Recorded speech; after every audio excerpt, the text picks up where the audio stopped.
আফগানিস্তানের পাকতিয়া প্রদেশে সন্ত্রাসীদের আস্তানা লক্ষ্য করে মুহুর্মুহু বিমান হামলা চালিয়েছে পাকিস্তান।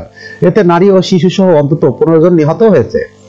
বুধবার 25 ডিসেম্বর ভারতীয় বার্তা সংস্থা ANI ও আফগান সংবাদ মাধ্যম খামা প্রেস পৃথক প্রতিবেদনে এ তথ্য জানিয়েছে।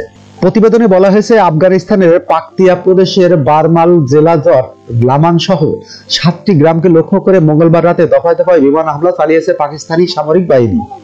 এতে অন্তত 15 জন নিহত হয়েছে। আশঙ্কা করা হচ্ছে নিহতের সংখ্যা আরো বাড়বে। এই হামলায় একটি পরিবারের 5 সদস্য নিহত হয়েছে।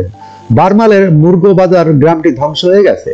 এতে আরো বলা হয়েছে, পাক বাহিনীর বিমান হামলায় ব্যাপক ধ্বংসযজ্ঞ ঘটেছে ও বেসামরিক মানুষ গুরুতরভাবে হতাহত হয়েছে। এই হামলা এই অঞ্চলে চলমান উত্তেজনাকে আরো বাড়িয়ে দিয়েছে। খামা প্রেস জানিয়েছে, হামলার পর উদ্ধার প্রচেষ্টা অব্যাহত রয়েছে এবং এ বিষয়ে বিস্তারিত তথ্য নিশ্চিত করতে এবং হামলা দায় স্পষ্ট করতে আরো তদন্ত প্রয়োজন।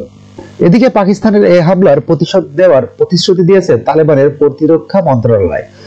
আফগান এই মন্ত্রণালয় বলেছেন, তাদের ভূখণ্ড এবং সার্বভৌমত্ব রক্ষা করা তাদের বৈধ অধিকার। একই সঙ্গে তারা এই হামলার নিন্দা করছে।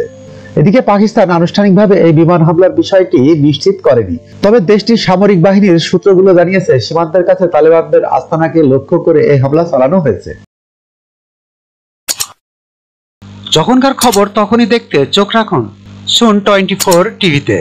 চ্যানেলটি সাবস্ক্রাইব করুন।